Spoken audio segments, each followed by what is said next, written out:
2010년 10월 14일 저녁 8시 무렵, 마크는 나탈리로부터 이제 출발한다는 전화를 받았습니다.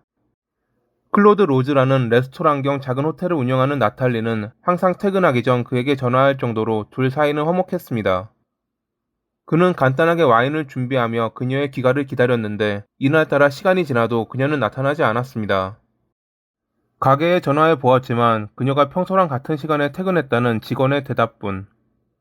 마크는 혹시 몰라 주변을 돌아다녔지만 밤새도록 그녀의 흔적은 찾을 수 없었고 결국 날이 밝아올 무렵 경찰에 실종 신고를 했습니다. 그로부터 몇 시간 뒤 그녀는 도시 외곽 숲에서 사망한 채 발견됐죠.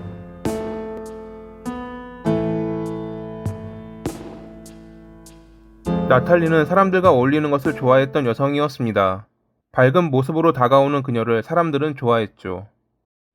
20대 초반에 마크를 만나 25년간 두 아이를 낳으며 함께 살았던 그녀는 2005년에 오랜 꿈이었던 클로드 로즈라는 자기의 가게를 열었습니다. 1층은 레스토랑으로 음식과 술을 팔았고 2층은 호텔로 사용했습니다. 그녀가 살았던 르 메닐 르 로이 지역은 파리 외곽에 위치해 관광객들의 발길이 뜸한 곳이다 보니 2층 호텔은 집이 없는 현지인들이 저렴하게 이용하는 공간이 되었습니다. 가게를 운영하며 그녀는 사람들과 더 잘 어울렸고 가족같이 대해주는 그녀를 사람들은 좋아했습니다. 술에 취해 행패를 부리던 사람도 그녀가 나타나면 미안하다며 자리를 뜰 정도로 말이죠. 2010년 10월 14일, 이날도 그녀는 평소처럼 저녁 8시 무렵에 정산을 끝내고 출발할 거라고 마크에게 전화했습니다. 하지만 가게를 떠난 그녀는 그 뒤로 사라졌고 다음날 오전에 파리 외곽 숲에서 사망한 채 발견됐죠. 버섯을 캐러 산을 오르던 사람들에 의해 발견된 그녀는 장가지와 나뭇잎으로 허술하게 덮여 있었다고 합니다. 그녀의 손은 본인의 벨트로 묶여 있었고 머리를 심하게 다쳐 얼굴을 알아보긴 힘들었지만 입고 있던 옷을 비롯해 마크가 신고했던 나탈리의 세부 내용과 일치해 경찰은 그녀의 신원을 바로 확인할 수 있었습니다. 주변에 떨어져 있는 혈흔의 양이 적었기에 그녀가 발견된 장소가 공격받은 장소는 아니었을 것입니다. 사라진 것은 그녀의 차와 퇴근할 당시 정산해 지갑에 넣었던 200유로. 어쩌면 돈이 범인의 목적이었을지도 모릅니다. 성폭행 당하진 않았지만 바지와 브래지어가 풀려 있어 성적인 목적이 동기였을 가능성도 염두에 두었습니다. 현장 인근에선 그리 오래되지 않은 타이어 자국과 남성의 신발 자국이 발견됐고 현장으로부터 50m 떨어진 장소에선 약 90cm의 튼튼한 나무 막대가 발견됐습니다. 끝을 칼로 다듬은 듯 벗겨져 있던 나무 막대는 혈흔으로 덮여 있었는데 확인 결과 나탈리의 혈흔으로 밝혀졌습니다. 범행에 사용된 흉기가 분명했죠. 아직 현장에선 용의자를 선정할 만한 증거가 발견되지 않았지만 손을 묶고 있던 그녀의 벨트에서 남성의 DNA가 발견돼 경찰은 이를 토대로 그녀의 지인 남성들에게 DNA 샘플을 요청하는 한편 그녀의 마지막 모습을 보았던 이들을 찾아가 여러 질문을 했습니다.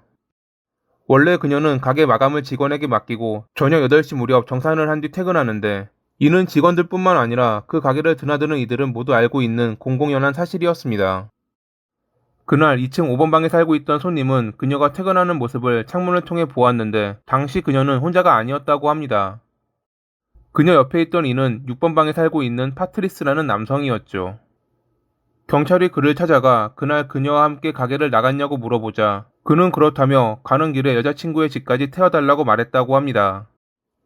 2년 넘게 6번 방에서 살았던 그는 그녀와 친해 종종 그런 부탁을 했다고 말했습니다. 그날도 그녀는 흔쾌히 수락했고 그를 목적지에 내려준 뒤 떠났습니다. 그는 밤새도록 여자친구 집에 있었다고 주장했고 여자친구도 그의 말이 맞다고 증언했죠. 호텔에 살던 이들 중 폭력적인 남성이 있어 그를 의심해 확인했지만 그날 확실한 알리바이가 있어 용의선상에서 제외됐습니다. 별다른 수확은 얻지 못한 가운데 경찰은 벨트에서 발견된 DNA와 일치하는 남성을 찾았다는 연락을 받게 됩니다. 그는 6번 방에 살았던 그녀의 차를 얻어 탄 파트리스였죠. 경찰은 그를 신문했습니다. 어떻게 그녀의 벨트에서 당신의 DNA가 나왔냐고 묻자 잠시 생각하던 그는 그날 그녀와 함께 호텔방을 페인트 칠하던 중 그녀가 중심을 잃고 넘어질 때 잡아주는 바람에 남았을 것이라 주장했습니다. 그리고 둘이 그 순간에 키스했다는 충격적인 말도 했죠. 그는 그녀가 자기와 몇 주 전부터 바람을 피우고 있었다고 고백했습니다. 둘이 페인트 칠했다는 것은 확인됐지만 그런 관계였다는 것에는 그녀와 동거했던 마크는 물론 모든 이들이 말도 안 된다고 말했습니다. 특히 마크의 경우 그녀가 파트리스에게 관심이 있기는커녕 오히려 그를 내보낼 생각이었다고 주장했습니다. 평소 치근거리는 것에 불만이 있었던 그녀였지만 그동안의 정 때문에 크리스마스가 끝난 뒤 내보내려 했다고 말이죠.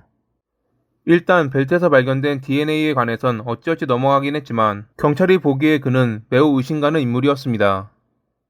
1990년에 크게 교통사고를 당하는 바람에 오랜 기간 재활 치료를 받았던 그는 퇴원한 뒤 여러 일을 전전하던 중 음주운전으로 사고를 내 직장을 잃고 두 번의 결혼과 두 번의 이혼을 한 뒤 2008년에 클로드 로즈로 들어왔던 남성이었습니다.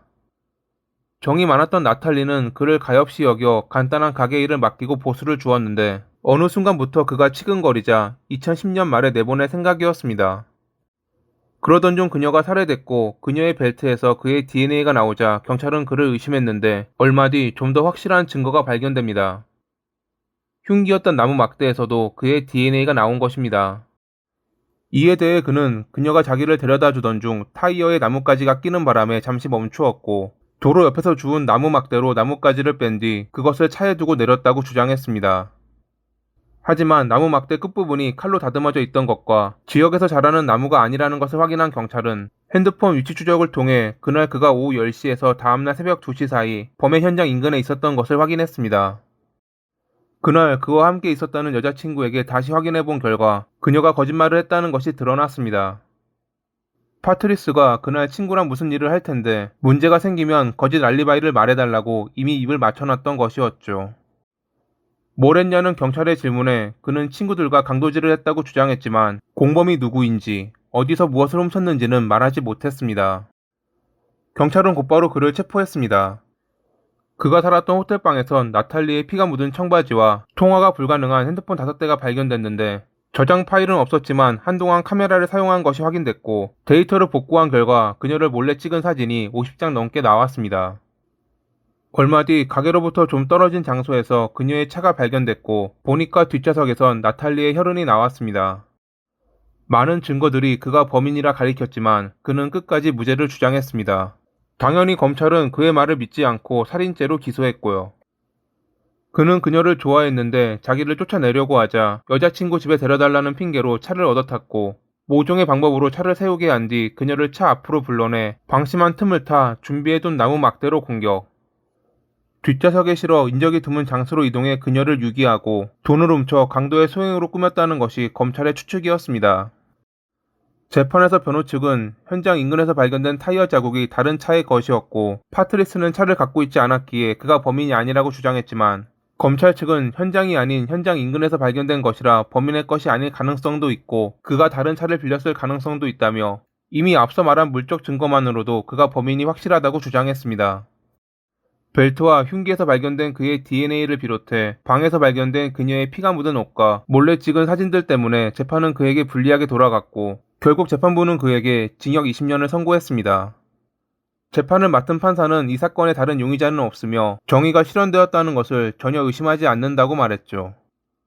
파트리스는 항소하지 않고 현재 푸아시에 위치한 교정센터에 수감되어 있습니다. 여담으로 마크는 나탈리를 추억하며 클로드 로즈를 이어받아 운영하고 있습니다. 나쁜 사람들이 모두 사라져 더 이상 사랑하는 이를 허무하게 잃는 아픔을 겪지 않기를 바라며 이만 마칩니다. 오늘도 시청해주셔서 감사합니다.